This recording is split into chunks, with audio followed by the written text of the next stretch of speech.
Hi everyone, Scrappy Kathy here with Christmas in May. It's a monthly hop that we do on the 25th, scrapping Christmas memories all around the year. So there's a fun hop. All the details and links will be in my description box, so I hope you'll check those out and visit. Today's layout, I think, is going to be fairly simple for me anyway. And I have this photo of my dad on Christmas Day in 1944 in Hyde Park in London. And I've got my dad on my mind. He passed away. This is Memorial Day weekend in the U.S., and he passed away Memorial Day weekend in 1980. So he didn't live, he passed away right before I met John. In fact, just a few months, couple months. I met John in July of that year. So my dad was a wonderful man, and I can't say enough about how happy it makes me to see this crooked smile on his face, and when he was this skinny younger man than he was when I knew him. So won't go into all of that. We'll just get right on with the layout. What I've done is I've used something of a technique that I used to use on cards a lot of times. I would stamp an image on a page, and then I would stamp the image again and fussy cut out only part of the image. And I haven't gone to those links here, but I did leave out a few details. I had another sheet of this paper, so I fussy cut these corner pieces out. And you can see when I overlay this that there are some details, some leaves underneath there that didn't get cut. And there's some here that didn't get cut, so that it kind of adds to the dimension. And to be honest, I don't think that's enough foam back behind here. I don't think it's raised up enough with just this foam. So I'm gonna add some more. And normally I would maybe fill it out if I didn't want it to kind of droop down at the ends, but it's okay with me if it does that. That's fine. And I will do something else to kind of highlight that, add a little bit of dimension, or highlight the dimension. So I'm going to put this one here and this one here, and the photo's going to go here, and I'm going to work in a title somewhere. And I have some stamping that I want to do just to add a few little details. And I have some very, very old inks. I have these inks. I'm not even sure that they're particularly usable, and I may toss them after this. I have this newer ink in the color I like, so what I'm going to do, this is the right shape. So what I'm going to do is take this and wet it with this, and then I'm going to ink the edges of these cutouts. So, but before I do that, I want to ink up, because this is a very pale ink that's not going to be, it's not going to,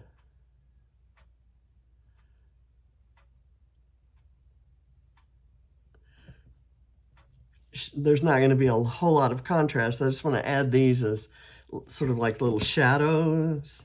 These are like buds, I guess. And I'm going to put them in places that they're not on the artwork that Vicki did. let's see, when I do this, that's all gonna show. So I think right there is good for that one. I'm gonna do this one here, and see, that'll show under there, and I'm gonna do another one up there. And then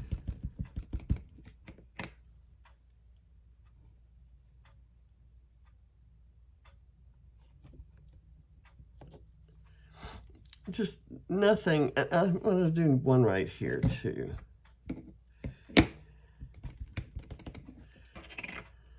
Just to add a little extra.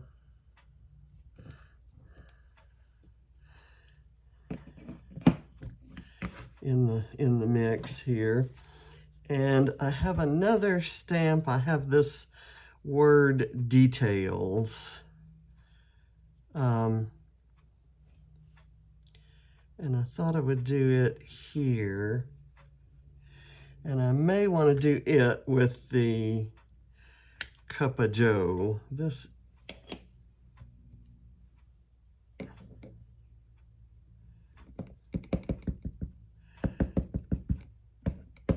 that may not be any wetter than the original. Let me see if I can test this on something. What do I have? Here, I have that doesn't have any juiciness to it at all. I thought this was newer and gonna be good. Okay, so that goes out the window. I have a whole drawer full of inks that I used to use that were in heavy rotation when I did cards. Now I've got that kind of red color and this more brownish red color. I'm gonna, so these much older inks are actually better. The pads are not in great shape. So, okay, I like the color that came out. So I'm gonna do that.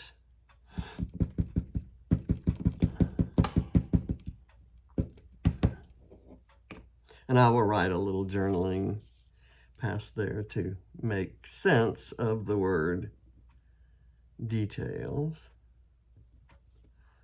Okay, very, it's not as, didn't come out as nice as this.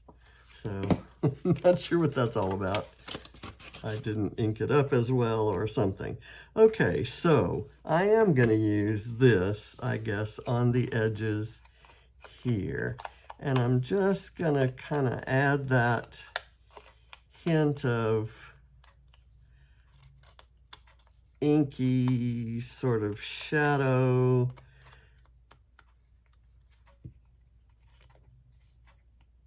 And then the brightness of the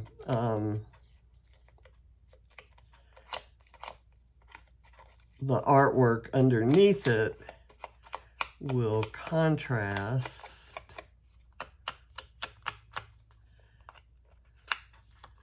I might have preferred this to be a darker brown, but the paler color actually might work well. And I'm going to add just little touches of this kind of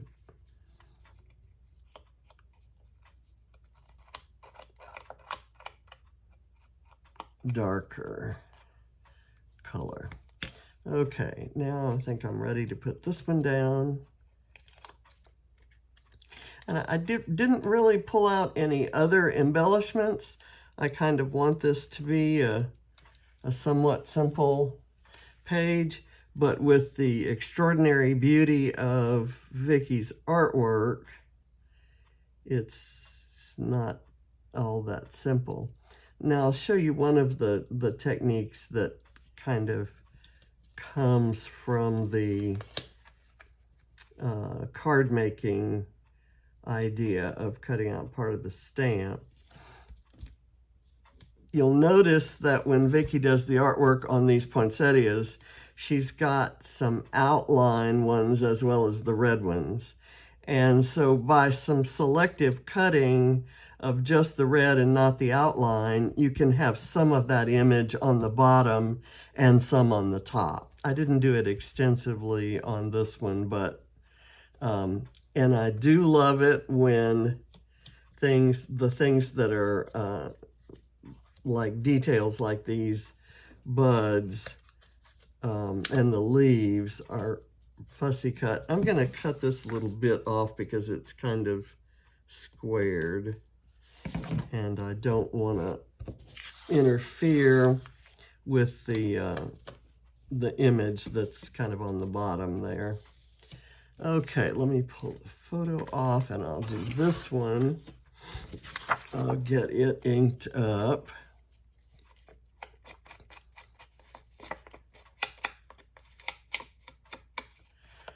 And when I fussy cut these, I did some really close to the design, and in some I left, you know, and I varied it throughout the cut so that I would leave some, get some really close to the design and some with a border. And there's no particular reason for that other than when there's a little bit of variety and it's not so, it's kind of the, when things are too matchy-matchy, it's not pleasing to the eye. So this kind of gives you a little bit of variety, and it gives me, I knew I was going to ink the edges, and so it gives me an edge to ink in some cases without getting the ink on the design. So now I'm going to go back over and do this a little darker, and that's going to be tricky on these guys.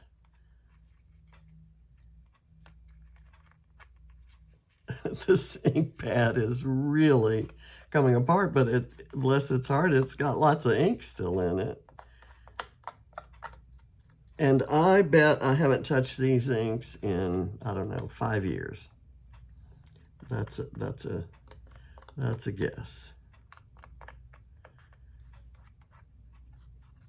I'm gonna fold that down so I can get a little closer in.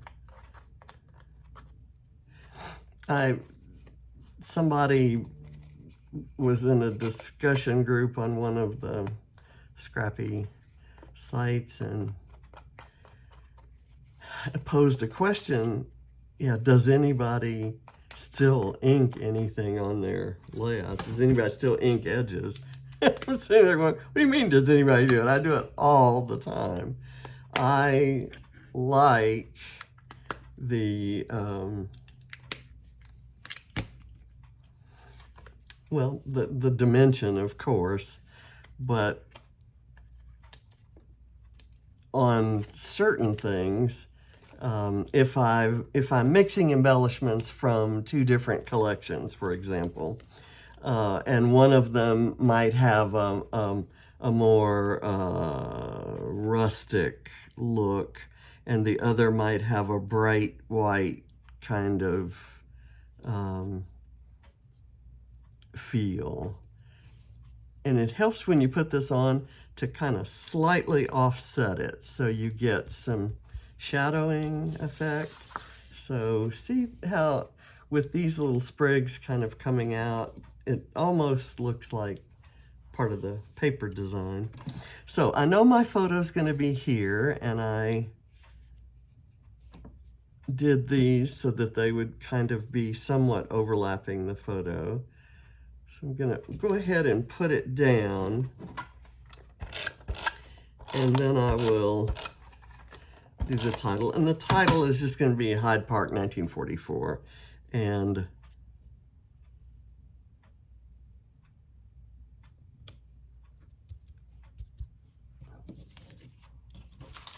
nothing exotic about that. And I will put,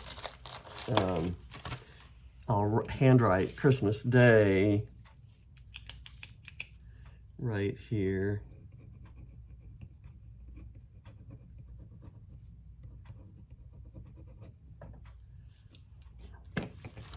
And if I don't do the 1944, let me start with the E.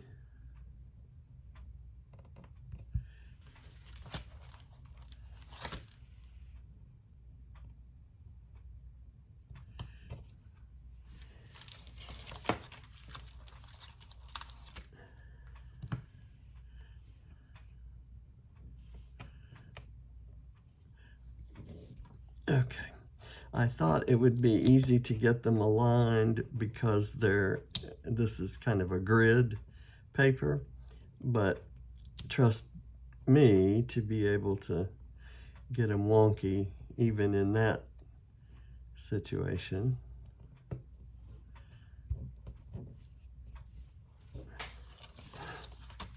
I can do it.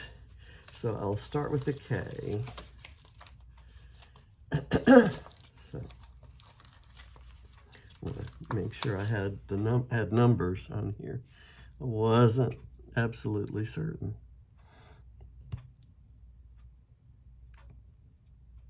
And I want them to end at the same place.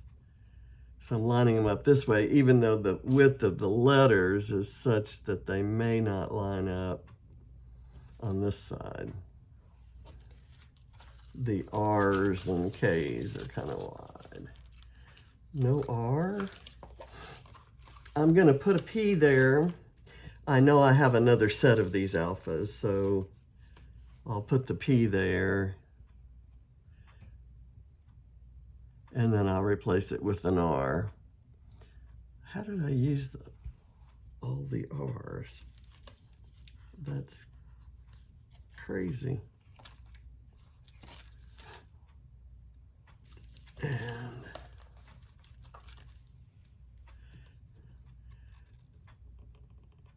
I'm gonna move this over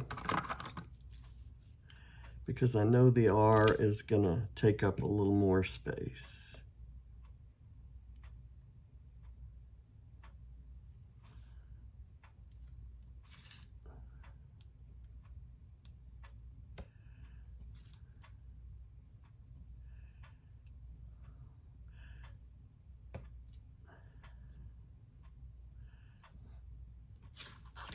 I certainly hope I have another one of these alphas. I'm pretty sure I saw them when I grabbed them out of my cart of Vicki Boutin supplies. I did, and I'll have to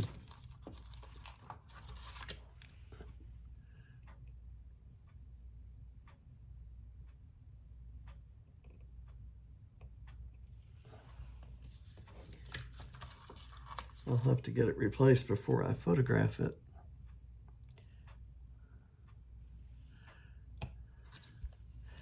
And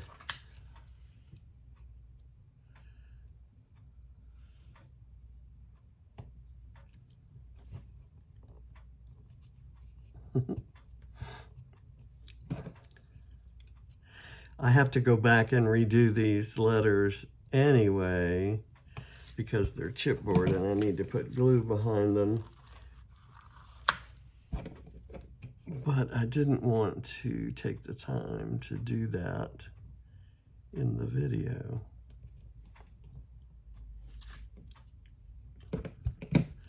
Okay, and I'm okay. I wondered if I would want to stamp some snowflakes over here, but I think Vicki's mixed media look here is worth showing off, so I'm going to leave it.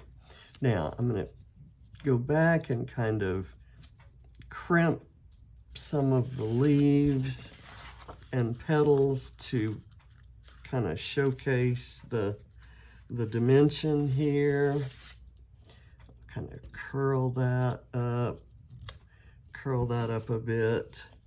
Same here and here.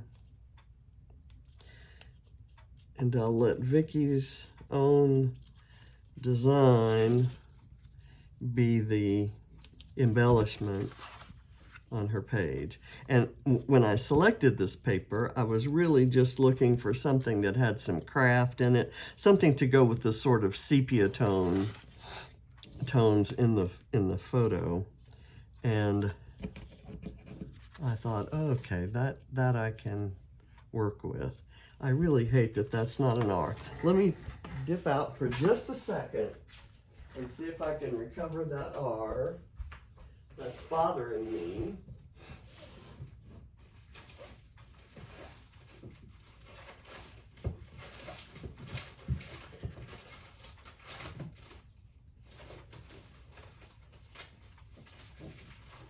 And I did find them. It's a brand new pack.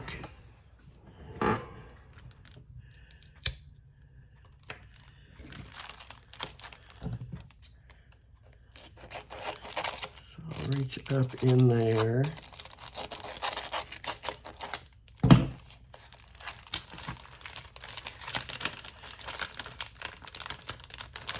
Sadly, I discovered this photo after he had passed away, and no one could tell me the story of why that photo was taken. I'm assuming it was taken to send home as a Christmas greeting, since he was away, for the war, and or away in the Army Air Corps. So I just think it's one of my favorite photos of him, and it's one of my favorite Christmas photos, because I now know it was taken on Christmas. So that's my page. I thank you very much for watching, and be sure to check out all the other Christmas pages being done by our folks in the via the links in my description box. Bye.